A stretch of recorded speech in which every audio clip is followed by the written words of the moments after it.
स्वागत है आपका एसएम क्लासेस में।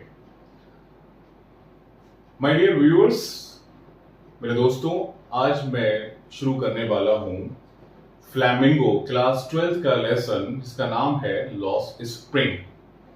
लॉस्ट स्प्रिंग जिसकी राइटर है, जो ऑथर है, उनका नाम है अनीस जंग। थोड़ा सा अनीस जंग के बारे में पहले जान लेते हैं। Let's have some knowledge about Anees Jung because it is necessary to know about the lesson, about the person who has authored the lesson, Lost Spring. So, lesson का हमारा नाम है Lost Spring और राइटर का नाम है अनीस जंग। अनीस जंग जिनका जन्म है राउरकेला में जन्म हुआ इनका, और इनकी जो एजुकेशन है, जो अपब्रिंगिंग है इनकी, हैदराबाद में हुई। इनका जो बैकग्राउंड है स्टडीज का, वो इंडिया में भी स्टडीज रही इनकी और यूएसए में स्टडीज रही। एक बड़ी जर्नलिस्ट और कॉलमनिस्ट के रूप में इन्होंने अपनी ख्याति प्राप्त करी है। ये जो हम स्टोरी पढ़ने वाले हैं लॉस्ट स्प्रिंग, इसमें दो पार्ट्स हैं। There are two parts in the story. पहली जो स्टोरी है वो साहेब आलम के बारे में, that is about rag picker boy Saheb Alam. और दूसरी कहानी मुकेश लड़के के बारे में है जो फिरोजाबाद का बच्चा है। हम पहले फोकस कर रहे हैं पहले पार्ट पर, स्टोरी साहेब आलम पर। अनीस जंग ने जो स्टोरी लिखी है, जो पूरी नाम है इनका, एक lost spring the stories of strolling childhood, ये इनकी मेन बुक है। और उसका एक छोटा सा एक्सर्प्ट है जो हम यहां पर लेसन के रूप में फ्लैंगो में पढ़ाते हैं। का नाम है लेसन का लॉस्ट स्प्रिंग। अब लॉस्ट स्प्रिंग ही टाइटल क्यों है? Because spring season is considered to be the best season out of all seasons. Spring season को बेस्ट मानते हैं। उसी तरीके से जो बचपन है, जो चाइल्डहुड है, वो बेस्ट सीजन माना जाता है, वो बेस्ट स्टेज मानी जाती है, बेस्ट टाइम माना जाता है। सिमिलरली हम बात करें अगर, लेकिन यहां पर जो लॉस्ट चाइल्डहुड है, ये बच्चों का जो चाइल्डहुड है, जो बेस्ट सीजन होना चाहिए, बच्चों का लॉस्ट हो गया है। लॉस्ट क्यों हो गया है? बिकॉज जो ग्राइंडिंग पॉवर्टी है, जो पॉवर्टी स्ट्रिकन बच्चे हैं, उनकी गरीबी की जो दशा है, उस दशा की वजह से ये बच्चे जो है आगे नहीं बढ़ पाते हैं और उनको वो सारी एसेंशियल कॉमोडिटीज नहीं मिल पाती जिसके ये हकदार हैं। तो लेसन की स्टार्ट यहां से होती है। Let's come into the lesson. Anees Jung Seemapuri के पास रहती रही हैं वहां पर, और धीरे धीरे करके बच्चों को ये जानने लगी हैं। उनमें से एक बच्चा है, इसका नाम है साहेब आलम। तो उससे इनकी शुरुआत होती है, उससे कहती हैं why do you do all this? तो बच्चा कहता है because I don't have any other work to do. इस बात पर वो कहती है why don't you go to school? School क्यों नहीं जाते हो? इस बात पर बच्चा कहता है there is no school near by my home, near in my near neighbourhood. तो वो कहती हैं, मजाक करते हुए कहती हैं कि अगर मैं स्कूल खोलूंगी तुम आओगे? बच्चा कहता है हाँ बिल्कुल आऊंगा। So she says this in a very glibly tone. इसमें एक बड़ा इंपॉर्टेंट वर्ड है ग्लिबली, वर्ड आया है ग्लिबली टोन में। कहती है ग्लिबली का मतलब होता है इनसिंसियर टोन में ये बात यूज करती है, but the child considers it very genuine. और वो बच्चा इनके पास कुछ ही दिन बाद भागता हुआ आता है, बोला कि आपका स्कूल खुल गया। और इस बात पर अनीस जंग कहती है कि नहीं बेटा, it takes a longer time to open a school. And she feels embarrassed at having made a promise with the child जिसका कोई सेंस नहीं था, कोई मतलब नहीं था। एक इनसिंसियर एटीट्यूड में, इनसिंसियरली उन्होंने क्वेश्चन कर लिया था। लेकिन आगे वो ये कहती है कि इस तरह के promises abounds in the life of such children. ऐसे पुअर लोगों के लाइफ में, ऐसे पुअर बच्चों की लाइफ में ऐसे जो प्रॉमिसेस हैं बड़े अबाउंड करते हैं। अबाउंड्स का मतलब होता है कि बहुत सारी संख्या में, बहुत सारी मात्रा में इस तरह के प्रॉमिसेस चलते हैं, झूठे प्रॉमिसेस चलते हैं।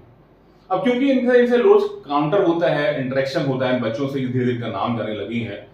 तो जब ये नाम पूछती है इस बच्चे का, तो नाम बताता है Saheb Alam. Saheb Alam which means lord of the universe. And Anees Jung सोचती हैं कि ये बच्चा, इसका नाम साहेब आलम है, ही would have hard time believing it because नाम का मतलब है लॉर्ड ऑफ द यूनिवर्स। बच्चा काम क्या कर रहा है? ये बच्चा रैक पिकिंग का काम कर रहा है। और ये बच्चे मॉर्निंग वर्ड्स की तरह आते हैं, दोपहर में डिसएप्टर हो जाते हैं, गायब हो जाते हैं। इनका काम है रैक पिकिंग। ये कूड़ा बीनने का काम करते हैं। इनके जो पेरेंट्स हैं वो भी रैक पिकर्स हैं। और पेरेंट्स ये कहां से आए हैं लोग? ये रेफ्यूजीज हैं जो बांग्लादेश से 1971 में आए थे। उसकी मदर साहब की बताती हैं उसको that those there were storms which swept away their lands, and there was no food to eat. That's why the people took refuge in India, and ये आकर के सीमापुरी में बस गए। क्योंकि बच्चों जाने लगती हैं तो एक दिन एक बच्चे खड़े होते हैं इनके सामने, तो उनसे ये कहती हैं कि बच्चे वो बेयरफुट खड़ा है, चप्पल नहीं पहने हुए, तो उनसे पूछती हैं कि व्हाई डोंट यू वेयरिंग चप्पल। तो बच्चा कहता है कि माँ ने शेल्फ से नहीं उतारी। दूसरा बच्चा कहता है कि अगर वो शेल्फ से उतार देंगे तब भी चप्पल नहीं पहनेंगे, तब भी चप्पल नहीं पहनेगा ये। एक तीसरा बच्चा है जो अनमैच्ड शूज पहने हुए है और वो शर्मा रहा है, वो बड़ा एम्बेरस फील कर रहा है जब वो उसको देखती हैं। चप्पलों से अनीस जंग ये कहती हैं कि चप्पल ना पहनना इन बच्चों का, इसके दो कारण बताती हैं। She says two reasons of not wearing chappals. One is that this is a tradition, इनका ट्रेडिशन है, परंपरा है नंगे पैर रहने की। और दूसरा है this is a way to express their perpetual state of poverty. क्योंकि चप्पल पहली चीज नहीं है जिसको अगर वो चाहेंगे तन ढकने के लिए कपड़े पहने जाते हैं, चप्पल ही पहनी जा सकती है पैरों में, लेकिन क्योंकि ट्रेडिशन नहीं है इन लोगों की पहनने की, इनके घर में आदत नहीं है पहनने की, चप्पल नहीं पहनते हैं। चप्पलों से बात एक ये उदीपी की कहानी नरेट करती हैं। उदीपी जो साउथ में एक जगह है, अनीस जंग जी को ये कहानी किसी ने सुनाई थी अब से 30 साल पहले जब उन्होंने लेसन लिखा था। तो बताया था कि एक पुजारी का बेटा होता है who has never got a pair of shoes all his life and he very much aspired to have shoes। और वो जाता उस मंदिर में जहां उसका स्कूल मंदिर को पास करके था, थोड़ी दूर पर स्कूल था उसका, मैं जाता रोज भक्त गॉडेस के सामने जाता, प्रार्थना करता to have a pair of shoes. और फिर उसके बाद 30 साल बाद जब खुद अनीस जंग का उस उदीपी नामक जगह पर जाने हुआ, तो जो मंदिर था that has become desolate place, अब वहां बहुत लोग जाते नहीं थे। अनीस जंग गई वहां पर, जो जाकर उन्होंने देखा कि पुजारी का बच्चा, जो नया पुजारी था उसका बच्चा 30 साल बाद वो आता है और घर में कुछ कुर्सियां पड़ी हुई हैं, कुछ फोल्डिंग पलंग पड़ा हुआ है, और आकर के बच्चा जो है अपना जो बैग है स्कूल बैग वहां पर रख देता है, और ये बच्चा स्कूल की यूनिफॉर्म पहना हुआ है और शूज भी पहना हुआ है। तो 30 साल पहले जो प्रार्थना की थी उस बच्चे ने कि मुझे शूज मिल जाएं, उसकी प्रार्थना ग्रांट हुई, और शायद उसने प्रार्थना ये भी कहा होगा I never lose them, and that's why आजकल के जो पुजारी का बच्चा है वो सिर्फ शूज ही नहीं पहनता, उसके पास यूनिफॉर्म भी है पहनने के लिए, और उसके पास घर में चेयर भी पड़ी हुई है, फोल्डिंग पलंग भी है, कुछ मिलाकर स्थिति सुधर गई है। सीमापुरी जिस इलाके में ये रैकपिकर्स रहते हैं, ये एक्चुअली क्या करते हैं रैकपिकर्स, ये कूड़े में सोना ढूंढते हैं, and finding of gold in the garbage has acquired a form of fine art. क्योंकि ये लोग स्पेशलाइज्ड हो गए हैं, कूड़े में ये सोना बीनते हैं ये, और सोना इनको मिल भी जाता है।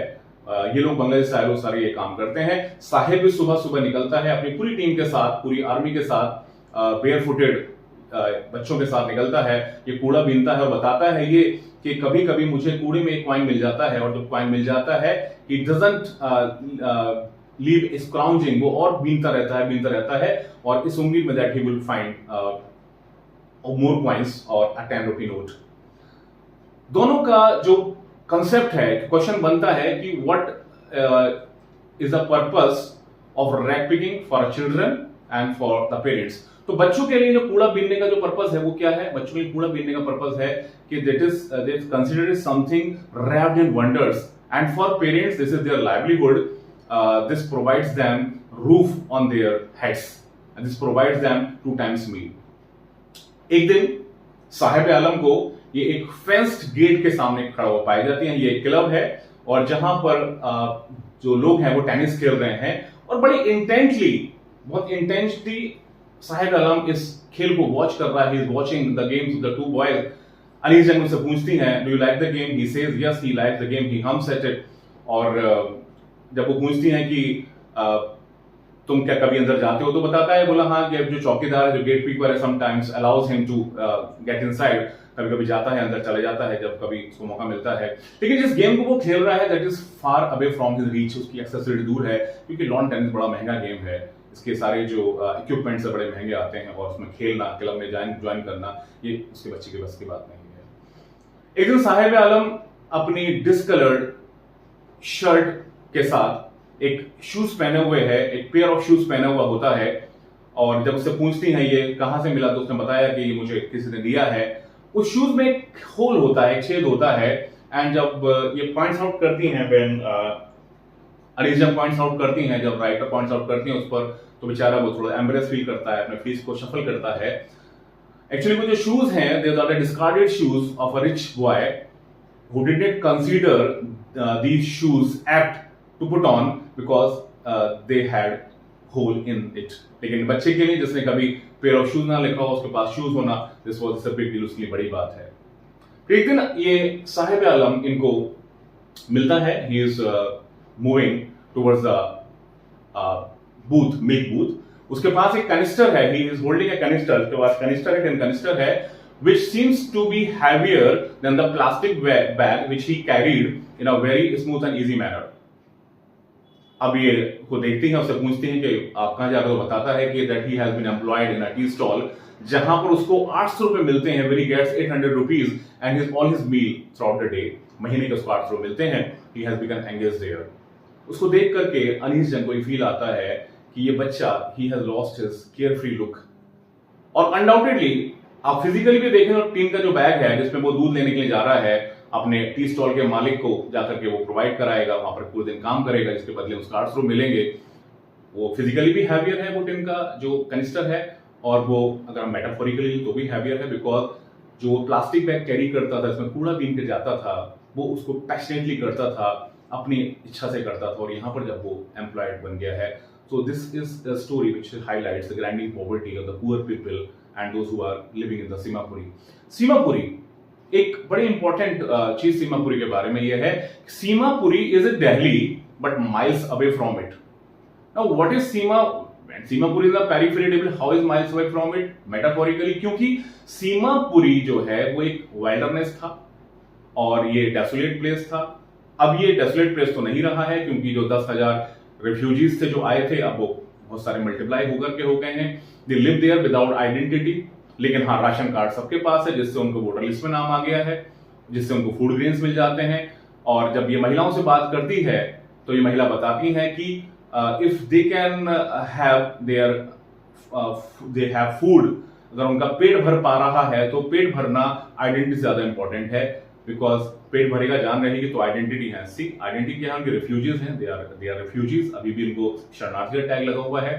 सीमापुरी जो इलाका है, this is a place which is there is divide of sewage, ना कोई सीवेज लाइन है, ना कोई ड्रेनेज सिस्टम है यहाँ पर, और यहाँ पर जो लोग रह रहे हैं यार, दे आर स्क्वैटर्स। तो बड़ा इंपॉर्टेंट वर्ड आया है, जैसे मैंने कुछ इंपॉर्टेंट वर्ड्स की मैं बात करूं यहाँ पर, तो एक जो इंपॉर्टेंट वर्ड आया था, ये आया था गिलिबरी, और दूसरा इंपॉर्टेंट वर्ड स्क्वैटर्स। स्क्वैटर्स का मतलब क्या होता है? Those who illegally occupy a place. तो ये इलीगल इन लोगों ने प्लेस ऑक्यूपाई किया हुआ है, और यहाँ पर ये लोग रह रहे हैं और अपना जीवन यहाँ पर कर रहे हैं। यहाँ पर इनके पास खाने के लिए नहीं है, छत पर जिन्होंने टारपोलिन और टिन लगा रखा है, और जब वो लीक करता है तो पानी नीचे गिरता है, but at least they have a roof on their head, और खाने के लिए 2 टाइम का खाना इनको इस तरह से मिल जाता है। तो ये स्टोरी है, दिस स्टोरी जिसका नाम है लॉस्ट स्प्रिंग, और इसका जो मेन कैरेक्टर, उसका नाम जैसे मैंने बताया साहिब आलम है। अब इसमें कुछ क्वेश्चंस हैं, देयर आर सम क्वेश्चंस जो इसके बनते हैं। मैं आपको उन क्वेश्चंस के बारे में थोड़ा बताता हूं, हालांकि मैं क्वेश्चंस को कैसे हम लिखेंगे, इंटरप्रेट करेंगे, इस पर अलग से वीडियो बनाऊंगा, लेकिन यहाँ पर कुछ क्वेश्चन जैसे बताते, तो एक बड़ा इंपॉर्टेंट क्वेश्चन है इसका जो मैंने अभी बताया, मैं शॉर्ट में यहाँ लिखूंगा, why would Sahib Alam have hard time believing, Sahib लिख देते हैं हम, why? So Sahib have hard time believing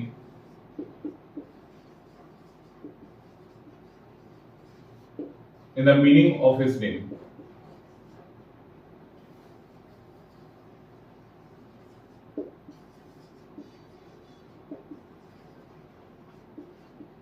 तो क्यों होगा बिलीव? बिकॉज हिज नेम, जिसका मतलब है लॉर्ड ऑफ द यूनिवर्स, पूरे संसार का लॉर्ड। और बच्चा काम क्या कर रहा है? He is doing just the opposite work, he is doing the rag picking job. वो बच्चा जिसे सारी जो एसेंशियल कमोडिटीज हैं, जिसको वो प्रोवाइड नहीं कर पा रहा है, जिसको वो हासिल नहीं कर पा रहा है, जिसको मिलने नहीं रही है, is deprived of the even essential commodities, ना उसे शिक्षा का मिल रही है, ना उसको प्रॉपर मेडिकेशन प्राप्त हो पा रहा है। तो जो बेसिक चीजें हैं वो उसको नहीं मिल पा रही, घर भी है तो वो टारपोलिन और टिन का बना हुआ है, so he would have hard time believing it because he did not have the provisions which are essential to live life happily. दूसरा क्वेश्चन जो है हमने बताया भी था, डिस्कस किया था, जो इंपॉर्टेंट क्वेश्चन इसका बनता है कि Seemapuri is in Delhi but miles away from it.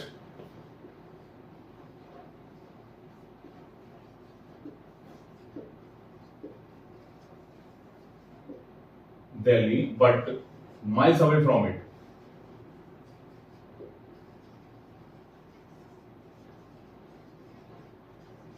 Metaphorically.